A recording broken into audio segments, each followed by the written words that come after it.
ഉണ്ടായാലും വെച്ചു പൊറുപ്പിക്കില്ലെന്ന് CPM സംസ്ഥാന സെക്രട്ടറി MV ഗോവിന്ദൻ. പേരൂർ കടയിൽ ഇല്ലാത്ത മോഷണക്കുറ്റം ചുമത്തി പോലീസ് സ്റ്റേഷനിൽ ദളിത് സ്ത്രീയെ മാനസികമായി പീഡിപ്പിച്ച സംഭവത്തിലായിരുന്നു MV ഗോവിന്ദന്റെ പ്രതികരണം. അത്തരക്കാർക്ക് എതിരെ പാർട്ടിയും സർക്കാരും കടുത്ത നടപടി സ്വീകരിക്കുമെന്നും പ്രതിപക്ഷം ആയുധമാക്കുന്നത് സ്വാഭാവികമാണെന്നും MV ഗോവിന്ദൻ പറഞ്ഞു. ഇല്ലാത്ത മോഷണക്കുറ്റം ചുമത്തി പോലീസ് സ്റ്റേഷനിൽ ദളിത് സ്ത്രീയെ മാനസികമായി പീഡിപ്പിച്ച സംഭവത്തിൽ പേരൂർക്കട സ്റ്റേഷനിലെ CCTV ക്യാമറകൾ പരിശോധിക്കുമെന്ന് സിറ്റി പോലീസ് കമ്മീഷണറും വ്യക്തമാക്കിയിട്ടുണ്ട്. കസ്റ്റഡിയിലെടുത്ത സ്ത്രീയോട് ഏതെല്ലാം ഉദ്യോഗസ്ഥരാണ് മോശമായി പെരുമാറിയതെന്ന് പരിശോധിക്കും.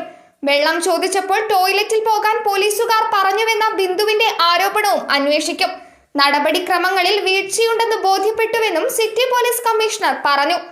ജോലി ചെയ്യുന്ന വീട്ടിൽ നിന്ന് മാല മോഷ്ടിച്ചുവെന്ന് ആരോപിച്ചാണ് കഴിഞ്ഞ മാസം 23-ന് പേരൂർക്കട സ്വദേശി ബിന്ദുവിനെ പോലീസ് കസ്റ്റഡിയിലെടുത്തത്. താൻ മോഷ്ടിച്ചിട്ടില്ലെന്ന് പോലീസുകാരുടെ കാലുപിടിച്ചു പറഞ്ഞിട്ടും SIയും സംഘവും ദളിത് സ്ത്രീക്ക് മുന്നിൽ അധികാരം പ്രയോഗിച്ചുവെന്നാണ് കണ്ടെത്തൽ.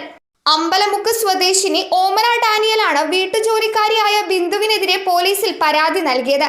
സ്ത്രീകളെ രാത്രി സ്റ്റേഷനിൽ വിളിച്ചുകൊണ്ടുപോയി ചോദ്യം ചെയ്യരുതെന്ന നിയമം നിലനിൽക്കെ പേരൂർക്കട പോലീസ് ബിന്ദുവിനോട് കാണിച്ചത് കൊടും ക്രൂരതയാണ്.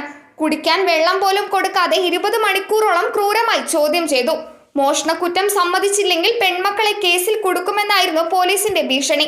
പിറ്റേന്ന് വീട്ടിൽ നിന്ന് തന്നെ സ്വർണം കിട്ടിയതോടെ ബിന്ദുവിനെ പറഞ്ഞു വിടുകയായിരുന്നു. News desk മലയാളാക്ഷരം.